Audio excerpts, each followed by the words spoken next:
All right. So another thing that's important to note here, we're going to break down the rest of the call here in just a second, but there's another thing that's important to note here when it comes to building these voice agents, right? So right here, the agent is doing something that seems really simple, right? But is actually really hard to get right.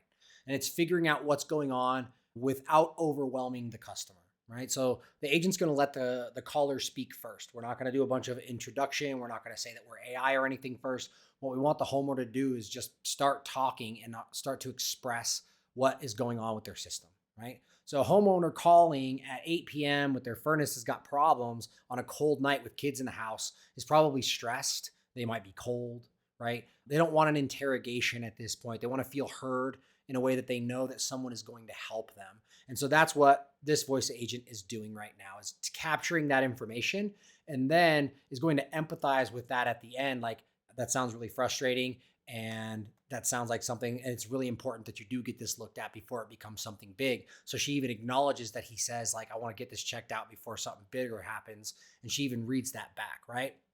So, but the company needs certain information to dispatch correctly. So we're going to move into actually capturing all of the personal information for this person. And we're going to do it in just a really flawless way. We're going to transition right out of that section where we know what's going on and we empathize into just gathering the first name and information. Okay.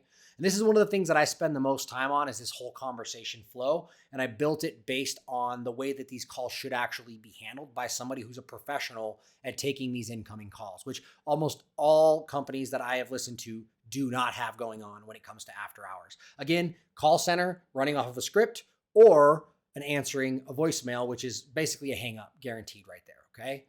So another thing to note here is that this agent is going to respond accordingly depending upon what kind of call it gets. So if it's got somebody that's talking about bangs and squeals, but the furnace is still running, we're going to take them down a path towards scheduling something, most likely tomorrow, because this isn't an emergency. Now, if that person called in and said, I have no heat and I don't know what to do, and it's 25 degrees outside and I need somebody out here right away to look at it, it's going to handle it differently.